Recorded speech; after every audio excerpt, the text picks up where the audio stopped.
A aula de hoje é sobre as lesões celulares, ok?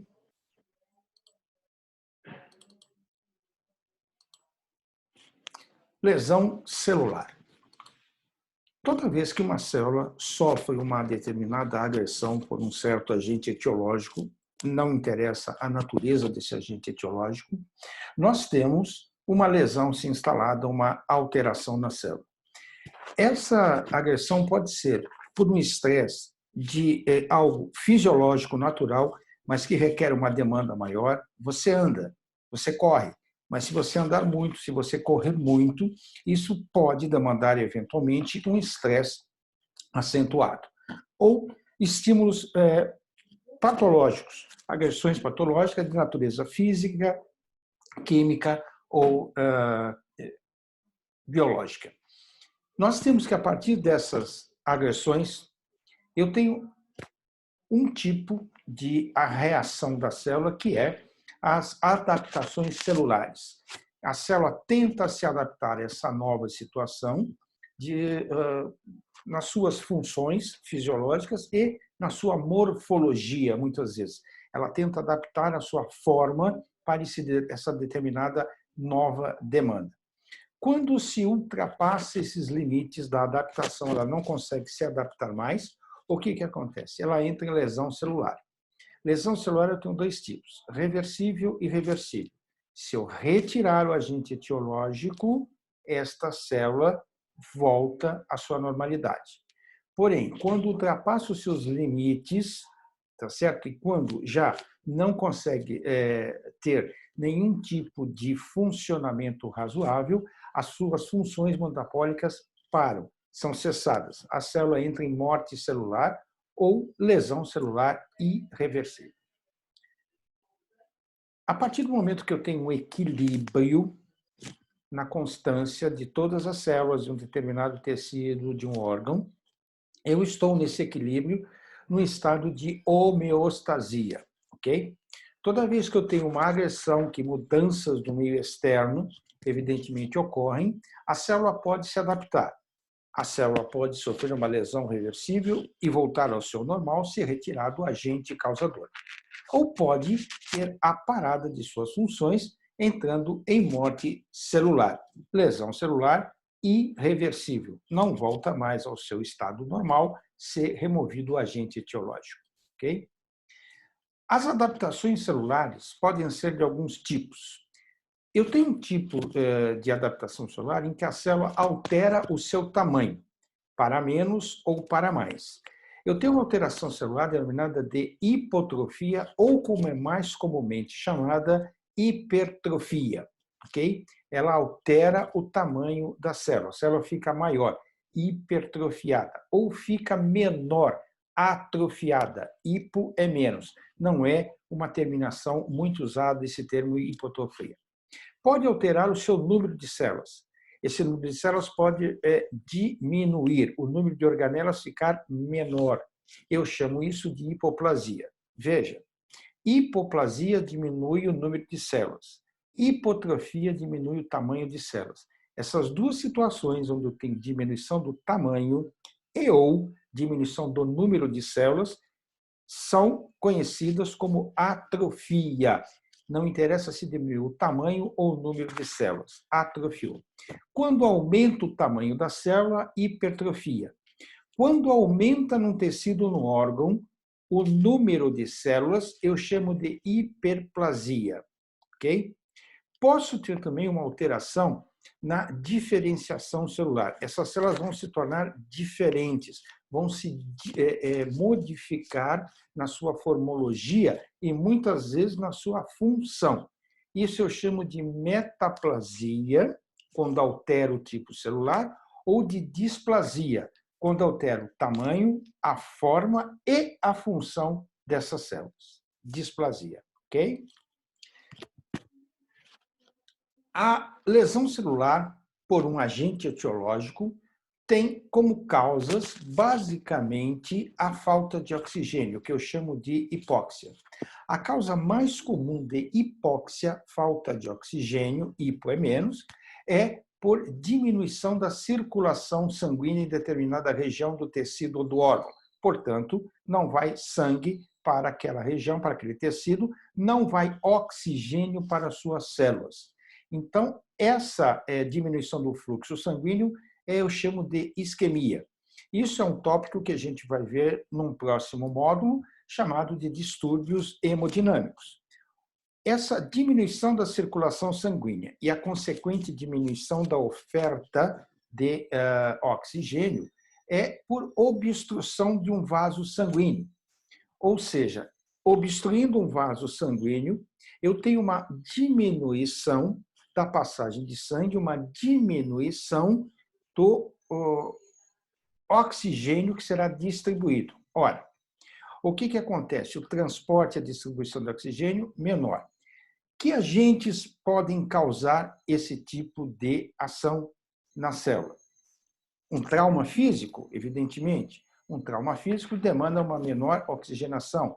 Alterações, variações de temperatura, para mais ou para menos. Temperaturas muito altas, temperaturas muito baixas.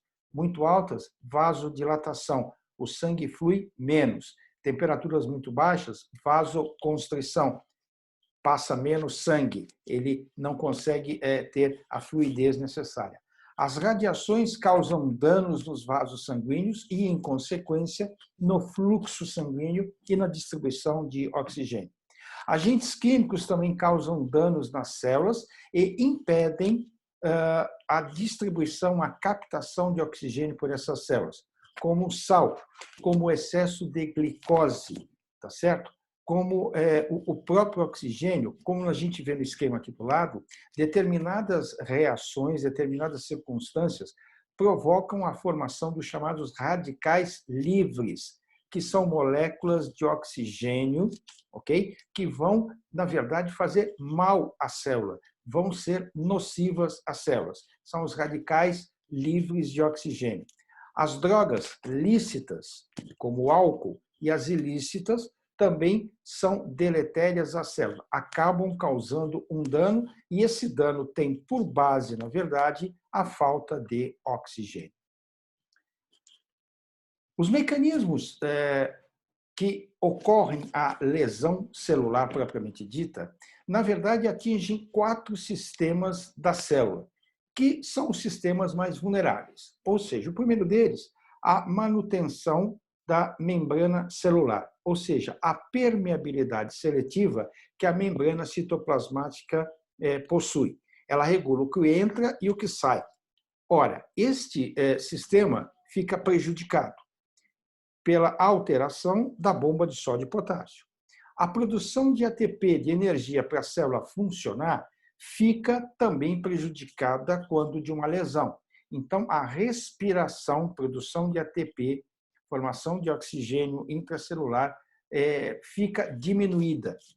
A produção de proteínas enzimáticas, que vão dar a continuidade de reações bioquímicas, e aquelas proteínas que fazem parte de estruturas celulares, de organelas celulares, esta produção dessas proteínas ficam prejudicadas, ficam diminuídas. E o conteúdo genético, o DNA desta célula, fica sem a sua integridade, ele perde a sua integridade. Então, esses 4 sistemas, membrana citoplasmática, produção de ATP, síntese de proteínas e o código genético, conteúdo genético da célula, são os 4 sistemas vulneráveis de toda a agressão que qualquer célula do nosso corpo possui. As alterações na forma de uma célula lesionada só vão poder ser observadas microscopicamente após os eventos bioquímicos críticos já terem ocorrido. Então, eu não consigo observar inicialmente um distúrbio bioquímico. Eu só vou poder observar quando a célula tem a sua forma, a sua morfologia alterada. Nesse esquema aqui, nós conseguimos ver os sistemas celulares que são vulneráveis. A membrana citoplasmática, a membrana plasmática, como se vê no desenho abaixo, tá certo? A mitocôndria, responsável pela produção de ATP, ok? Os ribossomos, responsáveis pela síntese de proteínas intracelularmente, tá certo? E lá no núcleo, onde eu tenho o DNA, que também se altera quando de uma agressão numa célula que se lesiona. Nesse esquema aqui, nós podemos ver que uma célula normal, estando no seu estado de equilíbrio, está em homeostasia, ok? Ora, estímulos nocivos, deletérios, fisiológicos ou patológicos, levam esta célula a ter mecanismos de adaptação, aquelas alterações que nós vimos, atrofia, hiperplasia, displasia, mas podem levar também a ter a vulnerabilidade dos 4 sistemas que nós acabamos de ver serem atingidos. Ora, isso leva a uma lesão celular. Essa lesão celular, inicialmente, é uma lesão reversível, como se vê mais acima. E se removido o agente causador, esta célula, lesionada reversivelmente, volta ao seu estado de normalidade. Se, porém, esta agressão for contínua, progressiva, com o tempo, as funções metabólicas dessas células vão ser cessadas. E a célula, então, para o seu metabolismo, cessa o seu metabolismo, não consegue mais funcionar. Mesmo que eu remova o agente causador, esta célula não volta à sua normalidade, porque ela entrou em morte celular. Nós temos 2 tipos de morte celular: a provocada por um agente patológico, necrose, e a morte celular fisiológica, o tempo de vida que uma célula tem. E dependendo do tipo celular, o tempo de vida média das células são diferentes. É a morte programada, ok? Então, nesse esquema aqui, nesse desenho, a gente consegue ver uma célula aberta para mostrar todos esses organelas que nós falamos, ok? Lesão celular reversível, eu tenho uma diminuição na atividade de quem controla a permeabilidade celular, na bomba de sódio e potássio. Na verdade, o sódio vai estar alterado. Eu tenho um aumento na falta de oxigênio, de produção de ATP por oxigênio, porque a oferta de oxigênio é menor. Eu tenho um aumento num processo chamado glicólise anaeróbica, onde as moléculas de glicogênio dentro das células são quebradas na falta de oxigênio. Glicólise quebra, lise, quebra de glicogênio, anaeróbica é um processo de formação, de uma tentativa de formação de produção de ATP por esse processo sem oxigênio, através da quebra do glicogênio. Eu tenho uma redução da produção de proteínas, importantes para a estrutura das organelas, estruturas das células, principalmente membrana citoplasmática, ok? Eu tenho todo esse conteúdo que as proteínas fazem parte. Morfologicamente, então, a forma dessas células, eu vou poder observar a certa altura, microscopicamente, que há formação de espaços dentro da célula, bolhas. E essas bolhas contêm algum material acumulado de maneira anormal. Okay? Eu tenho figuras que lembram mielina. O patologista vê isso com mais clareza. E essas células, tá certo? Ficam tumefeitas, inchadas. E, consequentemente, com o passar do tempo, toda a célula fica inchada, tumefeita. Ok? São compatíveis com a volta desta célula ao seu estado de normalidade, uma vez removida a causa. As lesões são decorrentes, na verdade, de alterações bioquímicas. E as lesões celulares reversíveis significam o acúmulo de substâncias no interior das células de modo anormal. Isto é uma lesão celular, quando se acumula substâncias dentro da célula. Então, aqui nesse esquema, nós podemos ver que há uma agressão, há um desequilíbrio naquele estado de homeostase, a célula sofre uma adaptação ou uma lesão celular reversível e irreversível, morte celular. Na lesão reversível, o que acontece? eu tenho inicialmente alteração na bioquímica da célula. Então, as enzimas são afetadas. E quando essas enzimas são afetadas, há uma inibição na produção dessas enzimas, diminuição da síntese, tá, dessas enzimas. Então, as substâncias que deveriam ser denaturadas, dissolvidas, não acontece. Então, elas ficam acumuladas dentro da célula, acúmulo de substrato. Ou essas enzimas são produzidas de maneira a terem alterações e não ter o seu funcionamento adequado. E aí elas produzem substâncias anormais que se acumulam e são substâncias que se acumulam de maneira anormal, de forma anômala dentro da célula. Quem determina se vai ocorrer lesão celular? Sempre eu preciso ter dois parâmetros: quem agride e quem é agredido.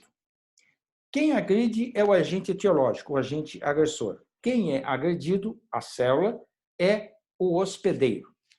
Quanto ao agente etiológico, que tipo de agente etiológico é esta agressão? Qual a natureza desse agente etiológico?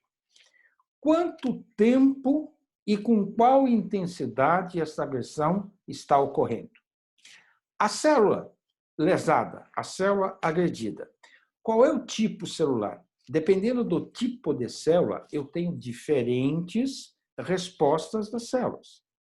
A idade destas células. Ora, quanto mais velhas as células, menor a resposta de adaptação, menor ela consegue suportar essas alterações reversíveis, ok?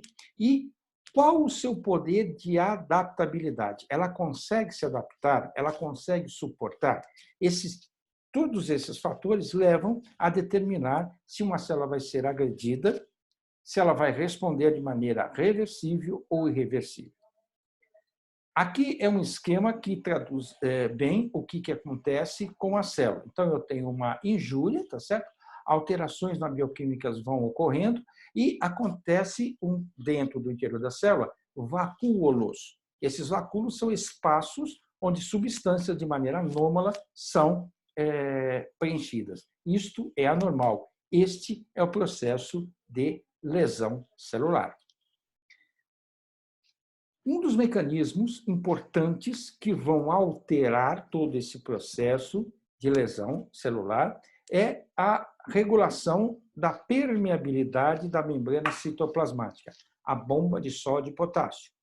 Eu tenho sódio do lado de fora, adjacente à membrana citoplasmática, e potássio no interior da célula adjacente, próximo à membrana citoplasmática.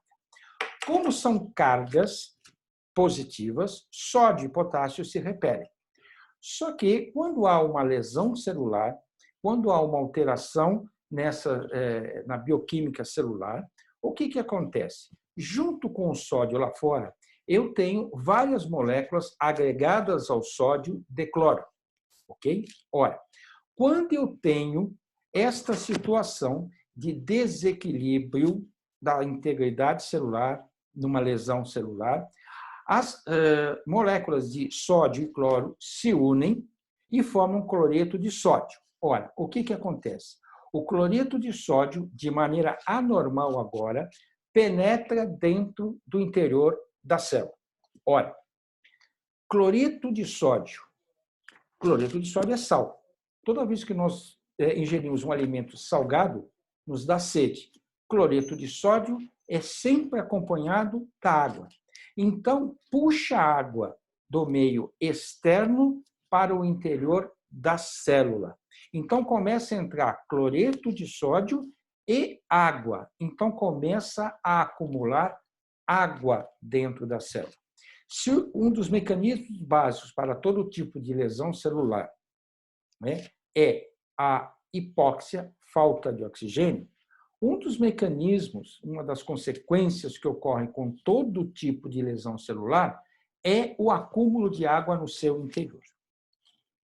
Então, veja, o que acontece quando começa a ter essa quebra, esse desequilíbrio na integridade celular, no funcionamento celular? Ora, quem sofre primeiro, a organela que sofre primeiro é a mitocôndria. Ora, com a disfunção da mitocôndria, eu tenho, por parte da mitocôndria, uma produção anormal de cálcio.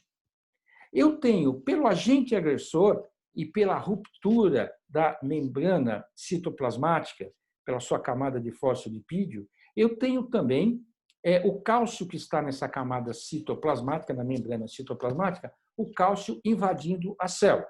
Cálcio produzido anormalmente pela mitocôndria agora na célula lesada, cálcio que veio da alteração da fosforilação que eu tenho, dos fosfolipídios, perdão, que eu tenho lá na membrana citoplasmática, e o retículo endoplasmático, nesta situação de alteração bioquímica, também é afetado e começa a produzir cálcio. Olha, forma-se muito cálcio. Então, começa a haver, dentro do interior das células, um acúmulo de cálcio também, calcificação. Olha, esse aumento de cálcio dentro da célula faz com que eu tenha a produção de enzimas. ATPase. A ATPase diminui a produção de ATP pela mitocôndria. Fosfolipase. Ela altera a membrana celular, que é uma camada de fosfolipídios. Então, a membrana citoplasmática começa a ficar com a sua estrutura alterada, alterando a sua permeabilidade. Eu tenho a produção de uma enzima chamada protease, que vai romper a membrana e proteínas citoesqueléticas, ou seja, de todas as organelas dentro da célula. E, por fim, uma enzima chamada endonuclease, que vai atacar, vai lesionar o núcleo, em especial a cromatina celular. Então, veja, aqui, numa visão mais ampla, eu consigo ver tudo isso que tem de alteração inicial na lesão celular reversível. O aumento do cálcio é o principal fator que me leva a ter as alterações cada vez mais progressivas na lesão celular reversível e que vão levar à lesão celular irreversível se essa causa não for removida. Ok? Aqui o esquema da mitocôndria, mostrando que há uma diminuição na produção de ATP. Essa produção diminuída de ATP faz com que a bomba de sódio e potássio também seja alterada, estimula a glicólise anaeróbica e diminui-se a síntese de proteínas pela alteração dos ribossomos. Então, é um conjunto de fatores que vai ocorrendo e que vai dando uma conotação de diminuição cada vez maior de todo o funcionamento metabólico celular. Ok? Então, aqui nós temos o esquema mostrando que uma adaptação celular pode ou não progredir para uma lesão celular reversível, e esta lesão celular pode ou não progredir para uma lesão celular irreversível, causando, portanto, a morte celular. A morte celular tem os seus eventos pós-morte. Morte celular é a parada das funções metabólicas celulares. Tudo que ocorre de degradação, desintegração da célula pós-morte, eu chamo de necrose. E um termo especial, específico, chamado de apoptose, que é a morte celular programada, fisiológica, sem ter como causa um agente agressor. Okay? Então, nesse esquema aqui, a gente pode ver que, numa lesão celular reversível, eu tenho, dentre outras coisas, tá, a calcificação, que eu falei que há uma produção de cálcio que se acumula dentro da célula, na lesão celular reversível. E esta calcificação, em se perpetuando, em não se removendo o agente etiológico, vai levar a fenômenos de morte celular. Ora, o que acontece? Esses processos que ocorrem de acúmulo de substâncias dentro da célula, que eu chamo de lesão celular reversível, são conhecidos como degenerações. Degenerações é a lesão celular reversível com acúmulo de substância. Dependendo do tipo de substância acumulada dentro da célula, eu dou um nome específico para esse tipo de degeneração. Eu chamo, então, degeneração hidrópica, hidroágua, o acúmulo de água. E esse acúmulo de água ocorre basicamente em quase todas as degenerações que eu tenho na lesão celular reversível.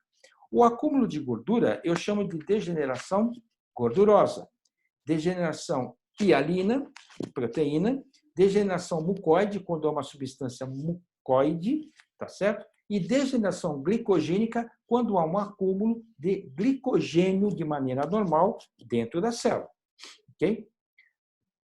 Então, aqui, novamente, o acúmulo de água e eletrólito, degeneração hidrópica. Acúmulo de proteínas, degeneração hialina.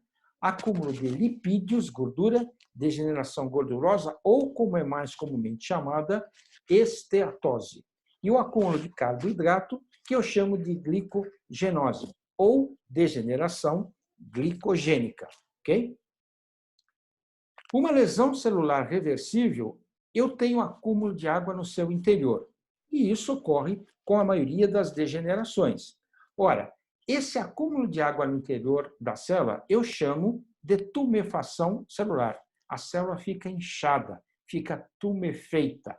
Então, este inchaço da célula, com áreas esbranquiçadas, vacuolizadas, onde eu tenho água ali dentro, eu chamo de tumefação celular, que nada mais é do que o inchaço da célula, porque a água ocupou o seu interior de maneira anormal, ok?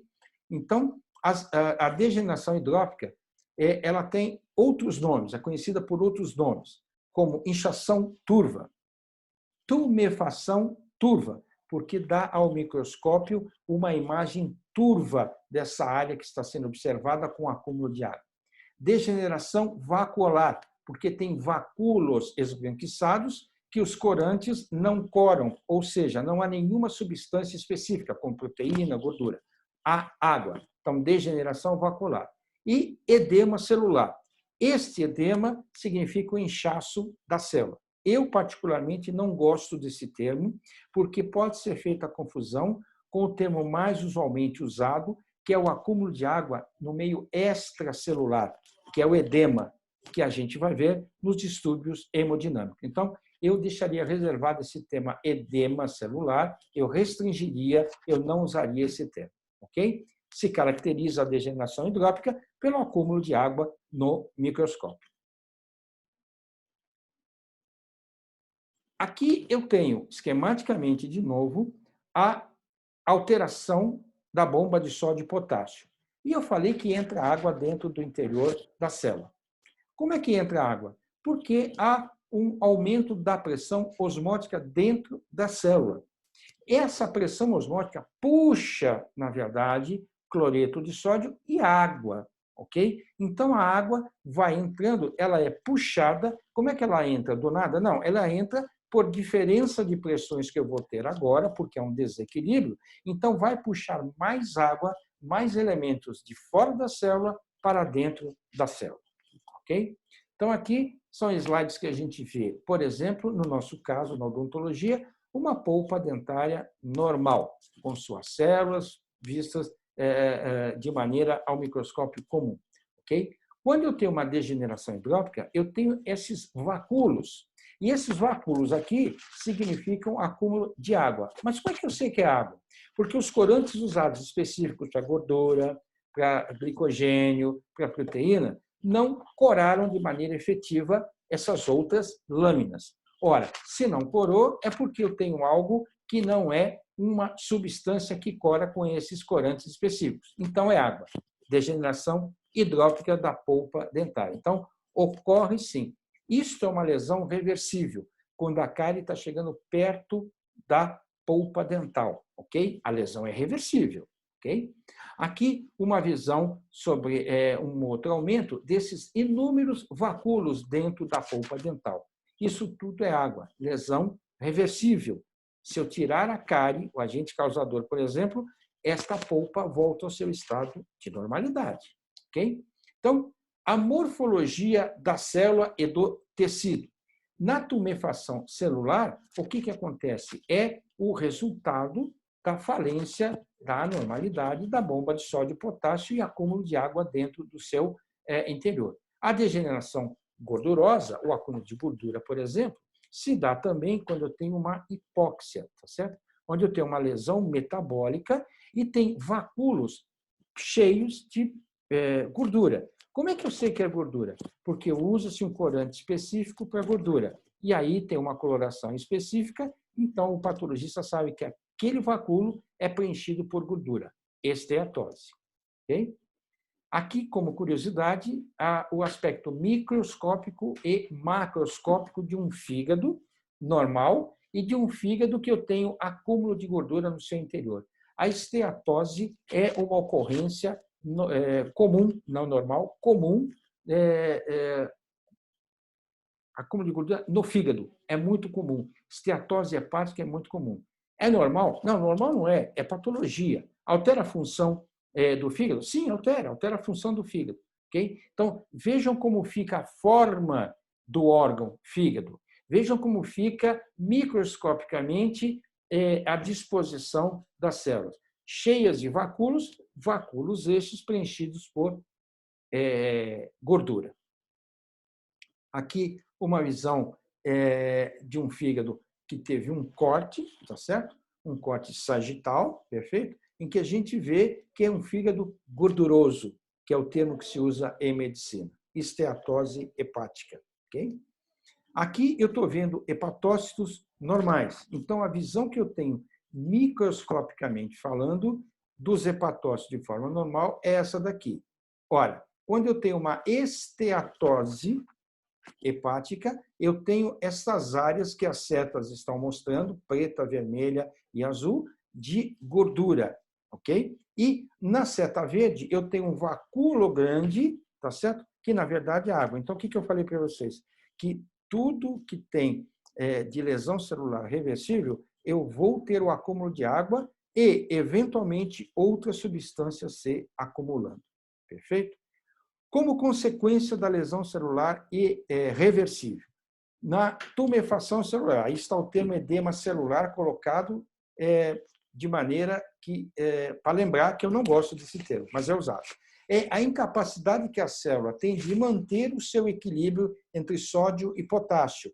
Acumula água e acumula cálcio no seu meio intracelular. Guardem bem isso. Na esteatose, eu tenho toxinas ou alterações do metabolismo do fígado que vai fazer com que ocorra a formação de gordura no interior do citoplasma, juntamente com acúmulo de água e cálcio. Perfeito? Então, aqui nós temos uma célula normal, a célula com alterações reversíveis, com alteração de suas organelas, vale, mitocôndria, ribossomos, tá certo?